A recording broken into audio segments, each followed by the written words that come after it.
চলতি অর্থবছরের প্রথম ৬ মাসে কৃষি খাতে রপ্তানি কমেছে 10.30%। ইপিপির সর্বশেষ তথ্য অনুযায়ী এই সময় কৃষি পণ্য রপ্তানি করে আয় হয়েছে $53.41 কোটি।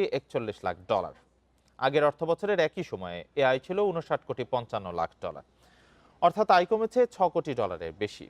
বাংলাদেশ থেকে বর্তমানে বিশ্বের ১৪৫টি দেশে ১৭২ ধরনের কৃষি ও কৃষিজাত পণ্য রপ্তানি হয়।